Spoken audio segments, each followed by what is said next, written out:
All right, good couple of days of practice. Kids working really, really hard. Thought we had a really sharp day today, so they're excited about the weekend. Huge challenge this weekend.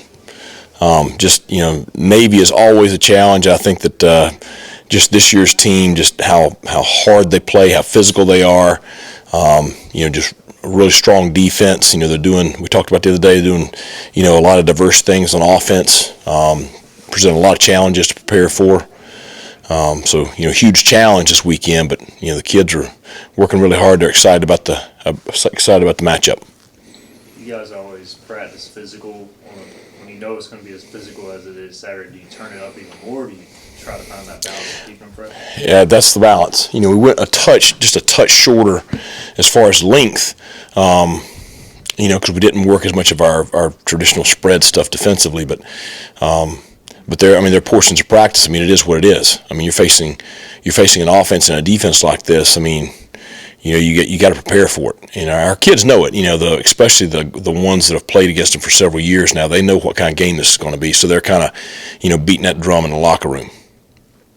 Does having a game against Tulane where you just had so many limited possessions, I think 7, does that in a way help prepare you for this, or is that totally different? Well, I don't know that we expected the Tulane game to be quite as limited as it was, but you kind of know that going into this game.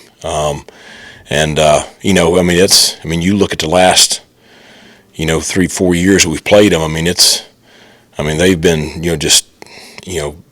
two heavyweights kind of sitting there beating the snot out of each other is what the games have been like. So, our guys kind of know what we're up against.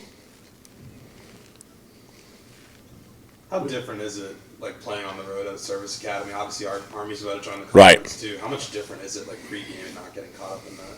Well, it is different just from a standpoint of, you got the entire corps that'll be there, and it's one of the things I really respected when I was at the Citadel is, the corps marching in was kind of a highlight of game day, pregame, and they're a big part of the, big part of the program, and there's so many things that it's just so different than a traditional public institution, and so I just a lot of respect for just the tradition up there. We've talked about it at the end of practice yesterday, and just talked to the kids about just they've got to focus on just what happens between the lines, and all that other stuff. Just let that be what it is.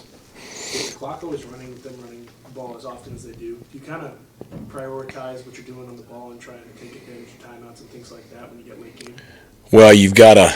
I think one, like we talked about yesterday, you got to maximize your possessions, which that's the deal when you play Navy or Army or one of those guys. So you got to maximize your possessions. With the rule changes this year, it does just really into the first half, into the game, it has changed a little bit. Just you're really on it as far as clock stoppages, and you might use your timeouts a little bit earlier than you have in the past, just because you can't.